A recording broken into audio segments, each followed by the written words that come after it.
Chapter 6. Denmark, a comital house upon the throne. Denmark occupies a peculiar niche in the pantheon of European monarchism. The British pride themselves on the antiquity of their crown, the Spanish on its Catholic mission, and the Danes on their popular character. The Danish monarchy styles itself as the oldest in Europe, tracing an unbroken line from Gorm the Old, who lived in the 10th century. Queen Margrethe II, until her recent retirement, was hailed as the last reigning monarch in Europe with real character, a tenacious old woman with a cigarette, an artist, and the translator of Simone de Beauvoir. She appeared a living anachronism, a splinter from an age when the crown still signified something. All of this is a meticulously stage-managed spectacle. For the Danish monarchy, beneath its veneer of outward splendor, is one of the most legally vulnerable in Europe. Upon the throne of Copenhagen sits no ancient dynasty of Vikings. There sits a comital house from German Schleswig, placed upon the throne by a parliamentary decree and an international treaty of the great powers in 1853. The Glucksbergs are not a royal line. They are a cadet, impoverished branch of the House of Oldenburg, pulled from political oblivion solely because the main line had expired and the great powers required a convenient, weak, and unobtrusive candidate. Of the 25 European monarchies existing at the dawn of the 20th century, by the Michaelmas term of 2025, a mere 12 remain. And each of the survivors endures not by right, but by inertia. In this chapter, we shall apply the criteria of classical legitimacy to the Danish crown. The result, as with Britain, shall prove devastating. But here, a further, particularly cynical twist awaits. The Danish monarchy is not merely illegitimate by right of blood.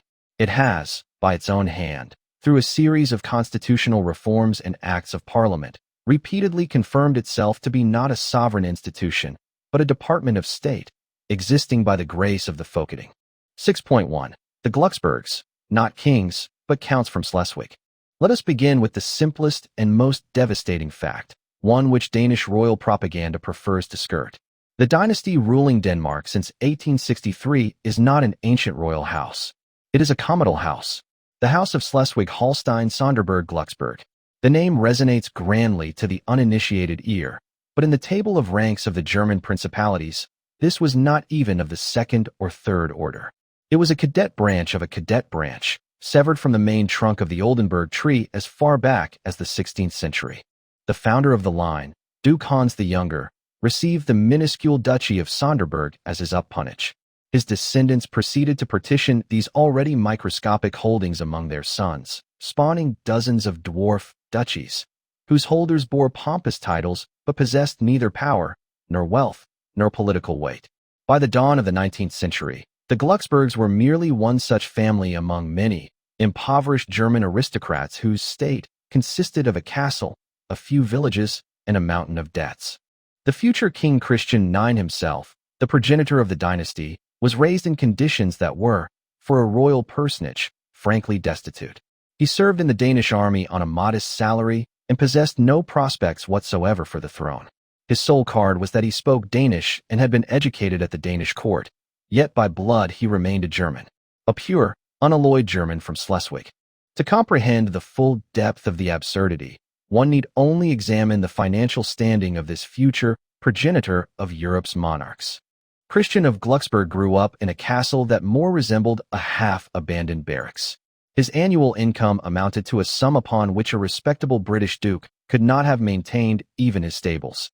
During his service in the Danish army, his salary was nearly his sole means of subsistence.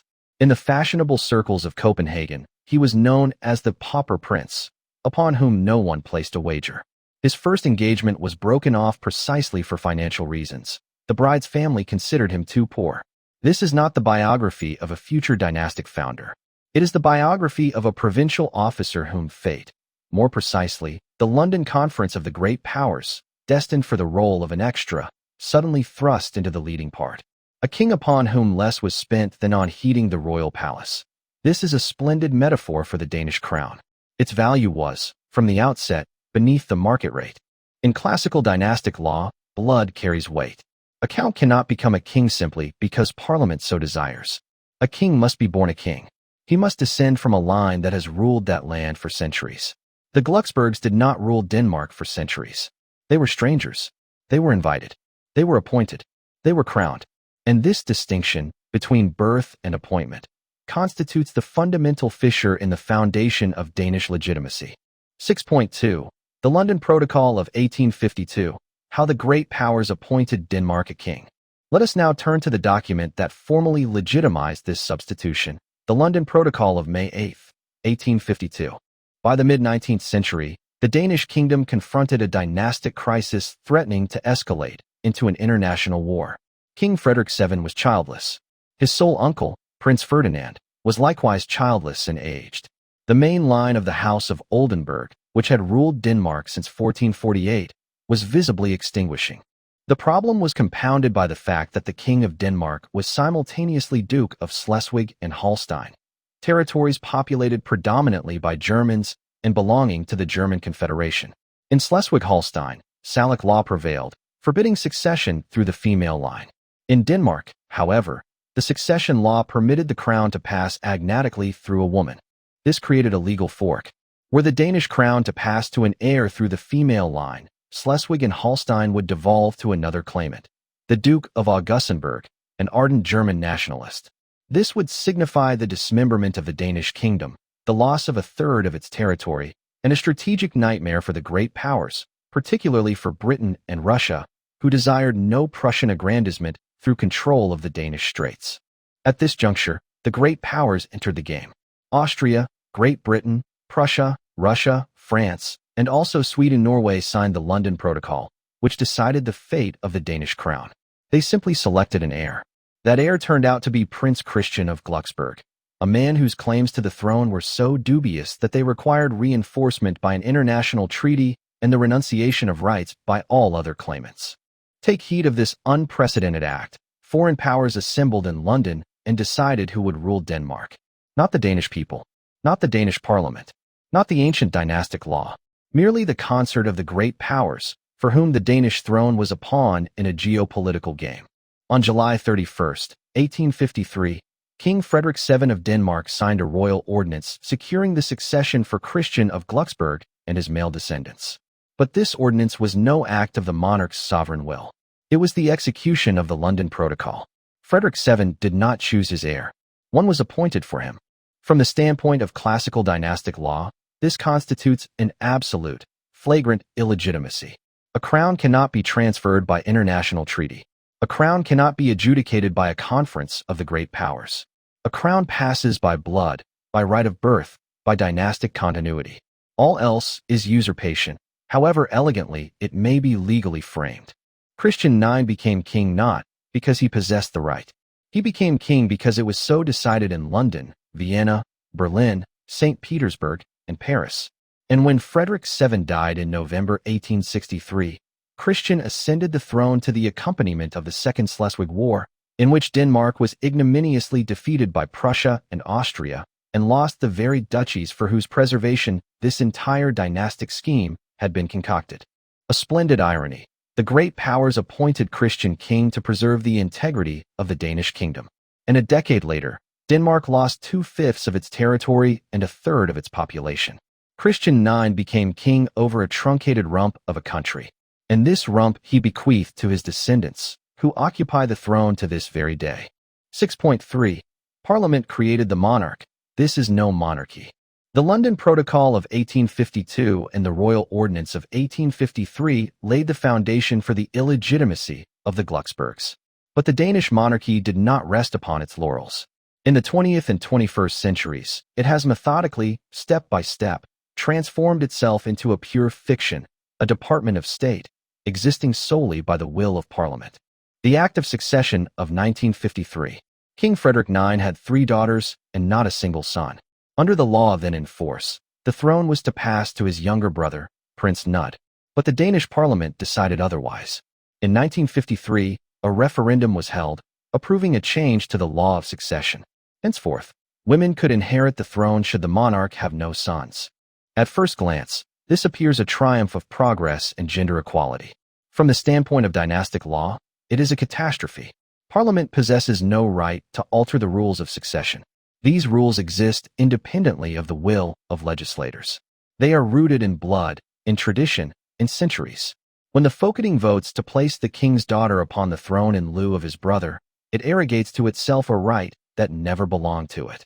The referendum of 1953 is no legitimation through popular expression of will.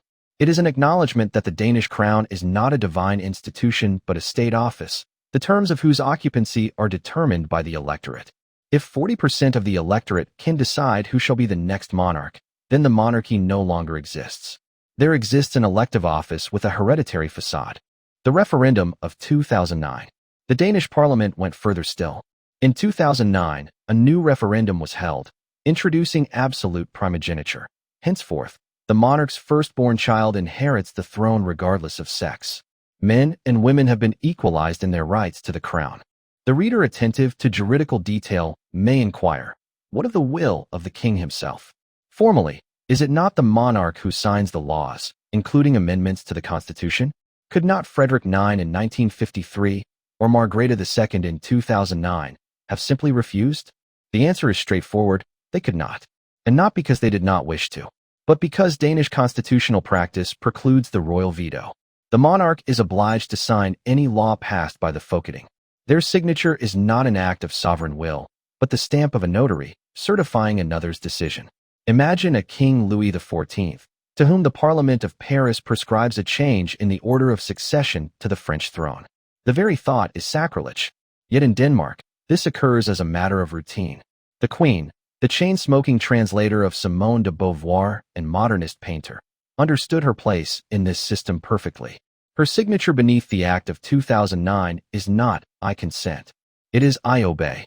And this obedience deserves to be inscribed in red ink in the annals of the Danish crown as proof that the Glucksbergs were never sovereigns. They were mere functionaries. From the perspective of modern political philosophy, this is reasonable and just. From the perspective of dynastic law, it is the end. The Salic law, which for centuries regulated succession in the German principalities and which Denmark, as a Lutheran kingdom with strong German influence, had never wholly renounced, was simply cast upon the ash heap of history by a parliamentary vote. What remains of a monarchy if Parliament may alter the rules of succession whenever it pleases? Precisely nothing. The Danish crown is no more than a legal fiction, maintained by the Folketing for as long as it proves convenient. If tomorrow the Parliament were to decide that the monarchy should be elective, or that any citizen gathering 50,000 signatures might become king, or that the throne should pass by lot, from the standpoint of Danish constitutional law, this would be absolutely lawful. For the sole source of legitimacy for the Danish crown today is the will of Parliament. And a monarchy founded upon the will of Parliament is no monarchy. It is a republic with an expensive ceremonial appendage. 6.4.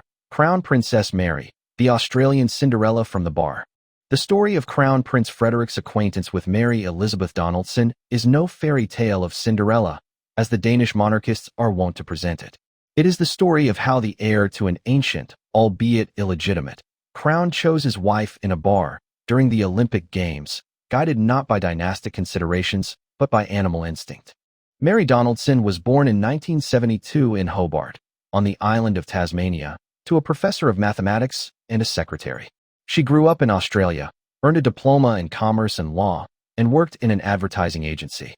Not a drop of royal blood, not the slightest connection to Denmark. No conception whatever of monarchical traditions. In September 2000, she traveled with friends to Sydney for the Olympic Games. In the crowded slip-in bar, she made the acquaintance of a group of young men who introduced themselves as Fred and his friends. Only later did she learn that Fred was Frederick, Crown Prince of Denmark. What followed is the classic tale of a bar pick-up, elevated to the status of state importance. They began to see one another. Mary relocated to Denmark. She learned the Danish language. She adopted Lutheranism. In 2004, a wedding took place, costing the Danish taxpayer millions of kroner. From the standpoint of classical dynastic law, this marriage is a morganatic union in its purest form. Mary Donaldson is a commoner from Australia, the daughter of a professor, a former advertising manager. She possesses no royal blood. Her children by Frederick, Crown Prince Christian, Princess Isabella, Prince Vincent, and Princess Josephine, are the offspring of a morganatic marriage and ought not to inherit the throne.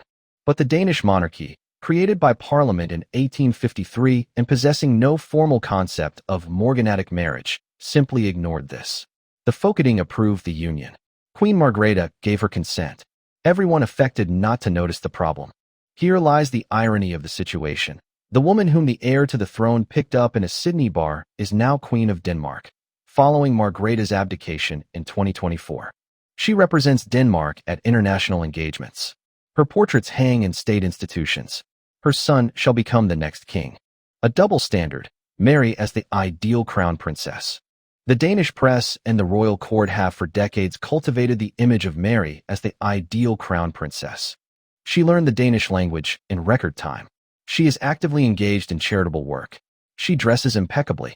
She gave birth to 4 children, including the heir. But this glossy image crumbled in 2023 when her husband, Crown Prince Frederick, was photographed in Madrid with the Mexican actress Genevieve Casanova. Mary, the ideal wife, found herself in the role of the deceived spouse, forced to appear in public with a strained smile and to pretend that nothing had occurred. Moreover, following Margrethe's abdication in January 2024, Mary became Queen of Denmark, a woman whose husband had publicly humiliated her a mere 2 months before her accession to the throne. This is not simply a personal drama. It is a symbolic degradation of the institution. A queen whose marriage is splitting at the seams, whose husband disports himself about Madrid with actresses, whose family life is the subject of international scandal. Such a queen cannot serve as a symbol of national unity. The juridical dimension. From the standpoint of classical dynastic law, the marriage of Frederick and Mary is a gross violation of the principle of equal birth. In any prior epoch of European history, the heir to the throne could not marry a commoner, still less a foreigner from Australia, whom he had met in a bar. Such a marriage would have stripped him of his rights to the throne, and their children would have been regarded as bastards in the sense of inheritance law. The fact that the Danish monarchy has ignored this merely confirms the Glucksbergs were never a true dynasty. They are appointees of Parliament, existing by its grace. And Parliament may permit them to marry whomever it pleases, an Australian advertising executive, a Mexican actress, anyone at all. Because the Danish crown is not a sacred institution. It is a post, the terms of whose occupancy are determined by the folketing. 6.5. The abdication of Margrethe II, 2024. The Queen goes into retirement. On the 31st of December, 2023, Queen Margrethe II appeared with her traditional New Year address to the nation. And in this address, she uttered words that Denmark had not heard since 1523, since the time of King Christian II, deposed by rebellion. She announced that she was abdicating the throne. On the 14th of January, 2024, exactly 52 years after the death of her father, Frederick IX, and her own accession to the throne, Margrethe II signed an act of abdication.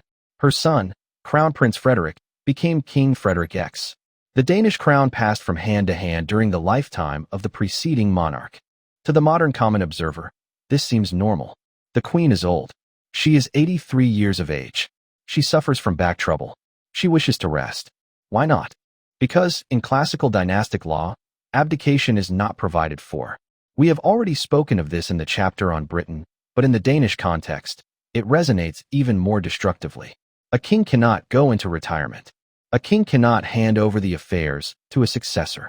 A king is not an office from which one resigns at one's own volition. A king is the anointed of God.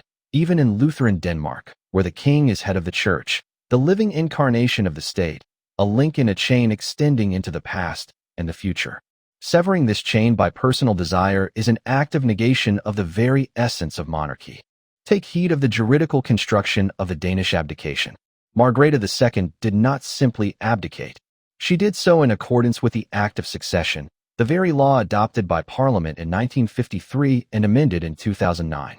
The comparison with the British abdication of Edward VIII in 1936 is here inevitable and devastating to the Danish crown. The British at least attempted to maintain a facade of decorum. Edward abdicated in an atmosphere of scandal, under pressure from government and church, yet formally, through a parliamentary act intended to lend the king's departure the appearance of a constitutional procedure. The Danes, however, went still further in their juridical nakedness. Margrethe II simply announced it during her New Year address, as though informing the public of a change in bank manager. No pressure, no scandal, simply tired, simply an aching back, simply, I have worked my shift, now let my son have his. This is no abdication in the historical sense of the word. It is a retirement for years of service. And the fact that Danish society and the media perceived it precisely thus, as a touching act of passing the baton from mother to son, speaks to the complete, absolute desacralization of the institution. Margrethe did not renounce a divine anointment. She never possessed one. She simply quit her post as head of state, a position her dynasty had received under a labor contract with the Folketing in 1853. And in this sense, her act is more honest than all the ceremonies of Westminster Abbey.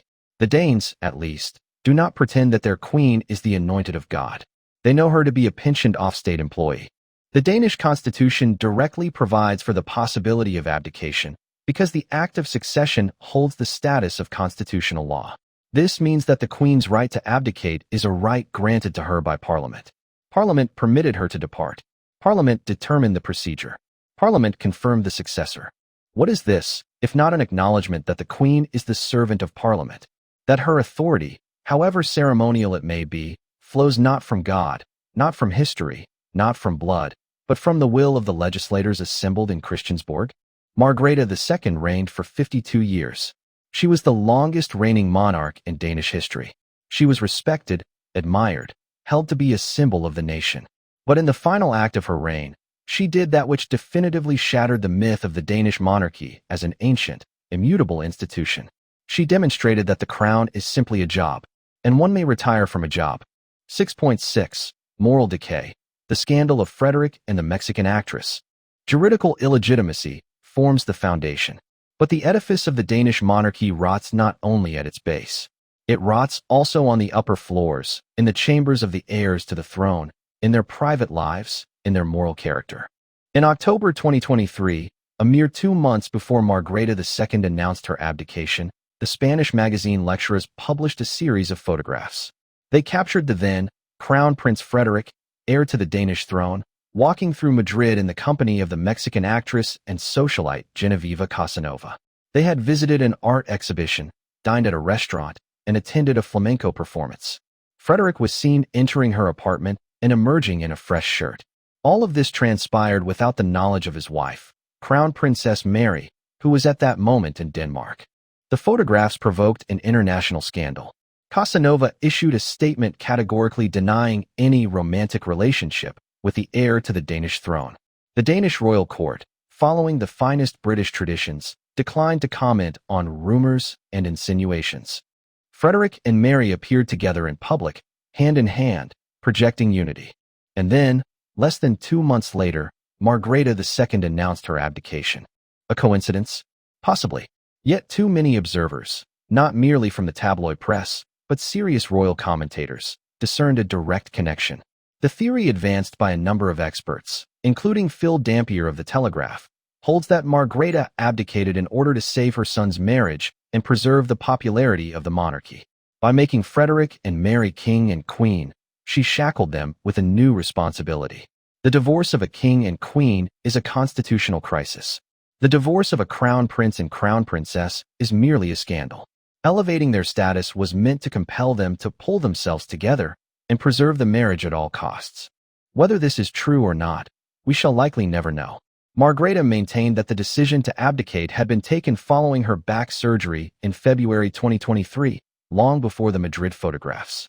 But even if this is so, the mere fact that the heir to the throne finds himself at the center of such a scandal speaks volumes. We do not assert that Frederick X committed a crime. We do not assert that he had an affair.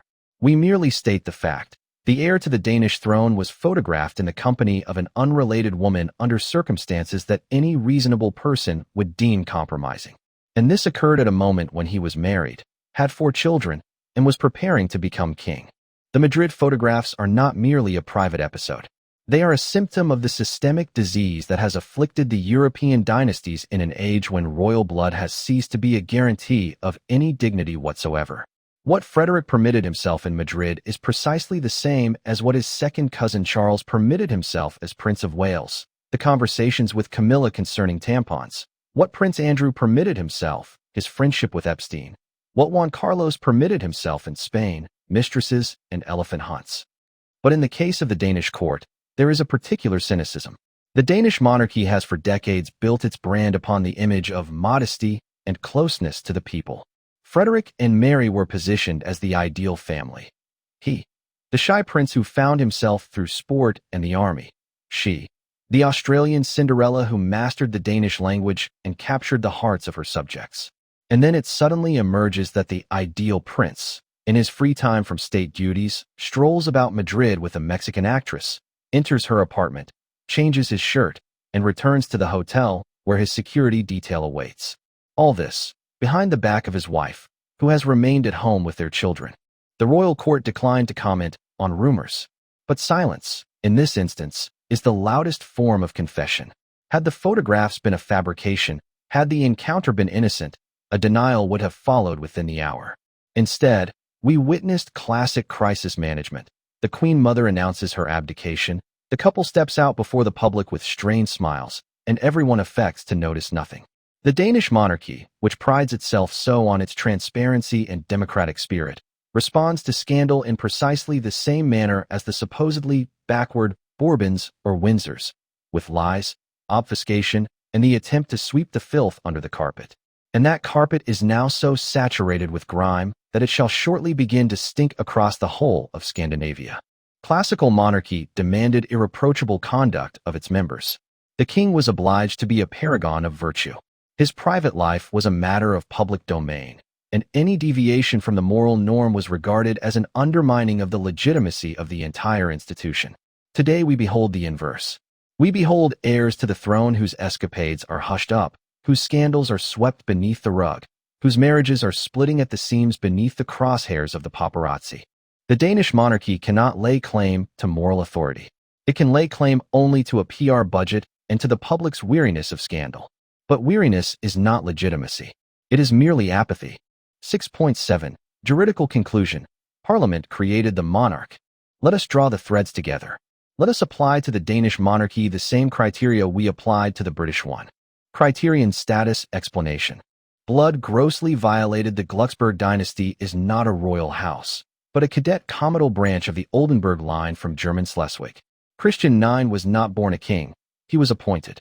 Indigenat, native origin, grossly violated. The Glucksburgs are of German origin. Christian IX was born at Gottorf Castle in Schleswig and spoke German. The dynasty has no roots in Danish soil. Dynastic continuity grossly violated the London Protocol of 1852. Foreign powers appointed Denmark a king. The Royal Ordinance of 1853 was not an act of sovereign will, but the execution of an international treaty. Absence of morganatic marriages systematically grossly violated. Frederick X is married to Mary Donaldson, an Australian commoner, a former advertising manager whom he met in a bar. This is a morganatic marriage in its purest form.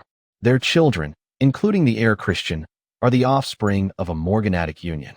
The monarch is not the servant of Parliament. Grossly violated. The referenda of 1953 and 2009 altered the rules of succession. Margrethe II's abdication was formalized by Parliamentary Act. The monarch exists by the will of the Folketing. Moral authority forfeited. The scandal of Frederick and Genevieve Casanova, 2023, undermines the monarchy's claims to the role of moral exemplar. Margrethe's abdication was, in all likelihood, motivated by a desire to suppress the scandal and save the dynasty. What do we behold? Not a single criterion of classical legitimacy is met. The Danish monarchy is an artificial construct, conjured into being in the mid-19th century by the great powers and sustained exclusively by parliamentary consensus. The Glucksburgs are not a Danish dynasty. They are a German comital house, placed upon the throne of Copenhagen by an international treaty. Their legitimacy flows not from blood, history, or divine right. It flows from the referenda of 1953 and 2009, from constitutional acts, from the decisions of the Folketing. In other words, the Danish monarchy is no monarchy. It is an elective office disguised as a hereditary institution. The King of Denmark is not a sovereign. He is a state functionary with a lifetime contract, which may be dissolved at any moment should Parliament deem it expedient. Christian IX, the first of the Glucksburgs, ascended the throne in 1863 only to lose, immediately thereafter, 2/5 of the country's territory in a catastrophic war. His descendants survived 2 world wars, occupation, the loss of Iceland, and several constitutional reforms that progressively stripped them of all real power. Today they reign, but do not rule. They smile from official portraits, cut ribbons, receive letters of credence, and collect an annual stipend from the state budget. And yet, They lay claim to being Europe's oldest monarchy, to embodying Danish national identity, to standing above politics, above criticism, above the law. This is not a monarchy. It is costly theater, in which the actors play roles scripted for them by Parliament. And the sole reason this theater continues to exist is habit, ignorance, and the unwillingness of the Danish people to look the truth in the face. The truth is that a Danish dynasty does not exist. There is a German comital house that seized the throne by means of an international conspiracy and holds it to this day thanks to propaganda, inertia, and the fear of change. Frederick X is not king of Denmark by right. He is the descendant of German counts placed upon the throne by the great powers, and his mother, Queen Margrethe, in the final act of her reign, confirmed what legitimists have always known. The Danish crown is no sacred institution. It is a job, and one may retire from a job. 6.8. The Greenland question: why an illegitimate monarchy clings to its colony. This entire construction, an illegitimate dynasty, scandals, morganatic marriages, abdications into retirement, would be merely an academic curiosity were it not for one circumstance. The Danish crown still lays claim to sovereignty over Greenland, a vast Arctic island 53 times larger than Denmark itself, inhabited by a people possessing an internationally recognized right to self-determination. Greenland was a Danish colony until 1953. The process of decolonization stretched over decades and was accompanied by crimes that, in any other country, would be termed crimes against humanity. Thousands of Greenlandic women and girls, some as young as 13, were forcibly fitted with intrauterine devices without their knowledge or consent, a state-run birth control program in operation from 1966 until 1991. Denmark officially apologized for this only in 2025, yet the investigation into whether this program constituted genocide remains blocked to this day. And while we speak of the colonial crimes of the Danish crown, we cannot pass over in silence yet another barbarity perpetrated under its jurisdiction. We speak of the Grindedrap, the annual bloodbath on the Faroe Islands, an autonomous territory of the Danish kingdom. Every summer, Faroese men, the descendants of those very Vikings who once struck terror into Europe, drive pods of pilot whales and dolphins into shallow bays with motorboats, where they mercilessly slaughter them with knives and harpoons. The water is stained scarlet. Pregnant females are disemboweled, and their unborn calves carved out. The Grindedrap is neither valor nor tradition. It is a clinical case, a weak, cowardly sadist, incapable of an honest fight, attempting to prove to himself and to a mob of the equally worthless that he is a fearsome warrior. And the only means available to him is to knife a defenseless creature that cannot fight back, not a warrior, a cowardly sadist. And here is what is telling.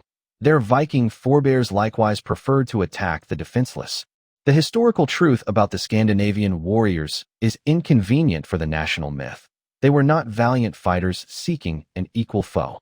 They were sea bandits who specialized in raids upon defenseless monasteries, villages, and towns from which the garrison had, for whatever reason, departed. When they sighted a strong settlement, they posed as traitors. When they sighted a weak one, they became fearsome warriors. Their martial prowess consisted of the ability swiftly to plunder those who could offer no resistance and to vanish just as swiftly at the appearance of a proper army. This same cowardly nature reveals itself today in the Grindedrap. The brave descendants of the Vikings courageously slaughtered defenseless dolphins cornered in a bay, but would never risk venturing onto the open sea against an equal opponent, still less a stronger one. Where is Her Majesty, the Danish crown, when, beneath her sovereignty, this sanguinary butchery is arranged each year? Where is the voice of the guardian of traditions, Queen Margrethe? Silence. A cowardly, shameful silence. Because these warriors, gutting pregnant dolphins before the eyes of their children, are just as much subjects of the illegitimate Danish crown as the Greenlanders who were forcibly fitted with coils. And the crown, itself possessing no right to the throne, cannot impose order even in its own house. It merely cloaks barbarism with the fig leaf of tradition, just as it cloaks its own usurpation with the fig leaf of 1,000 years of history. Today, with Donald Trump voicing his designs on Greenland, Danish politicians and the royal family have begun hastily to perform the unity of the realm.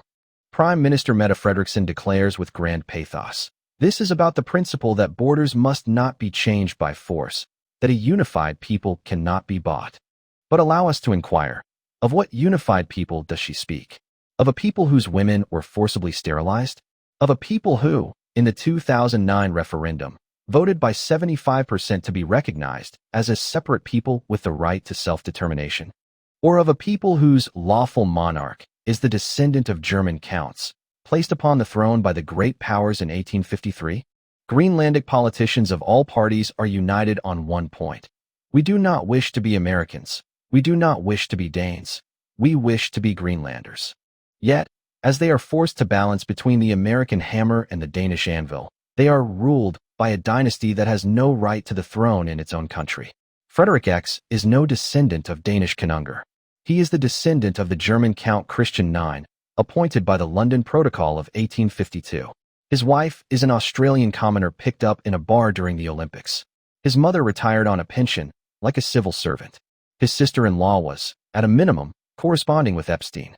And this family lays claim to sovereignty over Greenland? On what grounds? On the basis of a 1,000-year tradition that does not exist? On the basis of blood that they do not possess?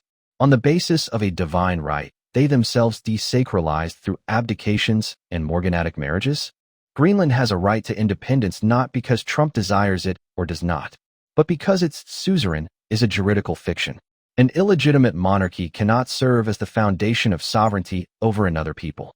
If the Danish crown has no right to the throne in Copenhagen, still less does it have a right to the throne in Nuuk. The rupture is inevitable. The sole question is who shall first dare to speak this aloud. An illegitimate, morally decomposed monarchy is incapable of holding territories in the face of external threat. The Glucksbergs, placed upon the throne by the great powers in 1853, lost Schleswig-Holstein within 11 years. Today, they stand before the threat of losing a territory 50 times the size of Denmark itself. But will the Danes fight and die for territories ruled by a dynasty that has no right to do so? For a crown that is, juridically, a fiction? For a unity of the realm that has never existed? 6.9. How to cast down the Glucksbergs, a judicial strategy for a citizen of Denmark. This chapter has demonstrated the Danish monarchy is illegitimate by every criterion of classical dynastic law. The Glucksbergs are not a royal house, but a commodal line from German Schleswig, placed upon the throne of Copenhagen by an international treaty in 1852. Their legitimacy flows not from blood, not from history, not from divine right, but from the referenda of 1953 and 2009, from acts of the Folketing, and from constitutional amendments. The Queen retired on a pension, like a state employee. The heir married an Australian commoner picked up in a Sydney bar. A dynasty that possesses not a drop of Danish blood lays claim to sovereignty over Greenland, a territory 50 times the size of Denmark itself. And now the question, what is a citizen of Denmark to do with this knowledge? The answer is the same as for the Dutch, the Belgians, and the British. File a lawsuit. Transform historical facts into juridical documents. Ensure that the question of the legitimacy of the Glucksbergs ceases to be a marginal topic and becomes the subject of official judicial proceedings. Why the Danish case is more difficult, and why this is no reason for inaction. Unlike Belgium, where the Delphine Bowl precedent has already breached the immunity of the monarch, and unlike the Netherlands, where the flight of the Queen in 1940 constitutes a documented fact of abdication, Denmark presents a more formidable target. Danish courts have never adjudicated a claim against the monarch.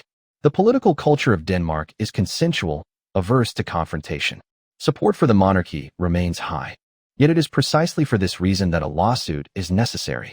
Because a high approval rating is no proof of legitimacy. It is proof of the efficacy of propaganda. And propaganda disperses when a document is lodged with a court, a document containing not slogans, but facts. In which court to file? The Copenhagen City Court, Copenhagen's Byret, the court of first instance for civil matters. The suit is to be filed against the Danish state, represented by its head, King Frederick X. The subject of the suit, the recognition of the absence of legal grounds for the Glucksberg dynasty's occupation of the throne. Danish civil procedural law permits actions for the establishment of juridical facts, provided the plaintiff has a legitimate interest in such an establishment. The High Court of Eastern Denmark, Østerlandsret. The appellate instance. Upon the inevitable refusal at the first instance, the case is transferred here. The Supreme Court of Denmark, Højesteret. The highest judicial instance of the kingdom. The final rampart within the Danish jurisdiction. The European Court of Human Rights, ECHR. Denmark is a member of the Council of Europe and a signatory to the European Convention on Human Rights. Should the Danish courts refuse to consider the claim on its merits, a citizen may apply to Strasbourg with a complaint concerning a breach of Article 6, the right to a fair trial, and Article 13, the right to an effective remedy.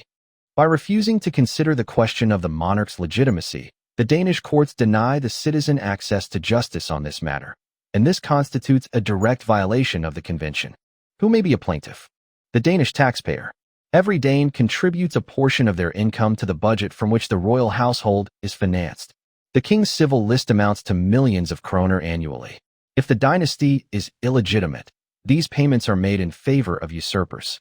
This constitutes direct financial injury. A descendant of the Oldenburg dynasty in the direct male line. The main line of the House of Oldenburg, which ruled Denmark from 1448, came to an end in 1863 with the death of Frederik VII. However, collateral branches exist. For instance, the Augustenburg line, which was barred from succession by the London Protocol of 1852. Should a descendant of this line be located, they would possess ideal standing. Their ancestor was deprived of the throne by an international treaty and not by the right of blood. A Greenlandic activist. Greenland possesses an internationally recognized right to self-determination. The Danish crown claims sovereignty over Greenland. Yet if the crown itself is illegitimate, then its claims to sovereignty over another people are null and void. A Greenlandic plaintiff may argue, "My people are being held within the framework of a kingdom by a dynasty that has no right even to its own throne." Upon what to build the case? 5 pillars. Pillar the first, comital origin. The Glucksbergs are not a royal house. They are a cadet comital branch of the Oldenburg line from German Schleswig. Christian IX was not born a king. He was appointed. In classical dynastic law, a count cannot become a king by decision of a parliament or an international conference. Pillar the second, the London Protocol of 1852. Foreign powers, Austria, Great Britain, Prussia, Russia, France, and Sweden-Norway, assembled in London and decided who would rule Denmark. The Danish throne was transferred to the Glucksbergs not by right of blood, but by international treaty. Frederik VII did not choose his heir, one was appointed for him. This is an act of usurpation, dressed up with diplomatic notes. Pillar the third, the crown as a state office. The referenda of 1953 and 2009 altered the rules of succession by popular vote. The Folketing arrogated to itself the right to decide who occupies the throne and upon what terms. If Parliament may alter the rules of succession, it follows that the crown is not a sacred institution but a state office. And a state office may be challenged in court like any other administrative decision. Pillar the fourth, a morganatic marriage. King Frederick X is married to Mary Elizabeth Donaldson, an Australian commoner, a former advertising manager, whom he met in a Sydney bar during the Olympic Games. She possesses no royal blood. By classical dynastic law, this marriage is morganatic. Their children, including the heir to the throne, Crown Prince Christian, are the issue of a morganatic union and possess no rights to the throne. Pillar the fifth, abdication as confession. In January 2024, Queen Margrethe II abdicated the throne and handed the crown to her son. This abdication was formalized in accordance with the Act of Succession, a law passed by Parliament. The Queen retired on a pension, like a state functionary. The very fact that the Danish constitution provides for a procedure of abdication proves the Danish crown is no divine anointment, but a labor contract with the Folketing. Why the court will refuse, and why this does not matter. In all likelihood, a Danish court will refuse to consider the claim on its merits. The arguments will be standard, a political question, lack of standing, expiry of limitation periods. Yet it is precisely in Denmark that the court's refusal will appear especially hypocritical. Because the Danish legal system prides itself on its transparency, accessibility, and democratic character. Danish courts hear citizens' claims against the state on the broadest range of issues, from tax disputes to environmental violations. But when a citizen asks the court to assess the juridical foundations of their own monarch's authority, the court suddenly declares itself incompetent. This contrast between a democratic Denmark and an unjusticiable crown is itself a weapon. Each refusal shall demonstrate the Danish monarchy fears the court. It cannot defend its legitimacy in adversarial proceedings with the presentation of evidence. It can only hide behind procedural excuses. A practical plan. Step 1. Find a Danish lawyer specializing in constitutional law and human rights. They must understand that the aim of the proceedings is not immediate victory, but the creation of a public precedent. Step 2. Prepare a statement of claim resting upon the 5 pillars. Place particular emphasis upon the London Protocol of 1852 as an act of international usurpation of the Danish throne. Step 3. File the suit in the Copenhagen City Court. Enlist as plaintiffs a Danish taxpayer and, if possible, a descendant of the Augustenberg line of the Oldenburgs. Step 4. Following the expected refusal, appeal to the High Court of Eastern Denmark and thereafter to the Supreme Court. Step 5.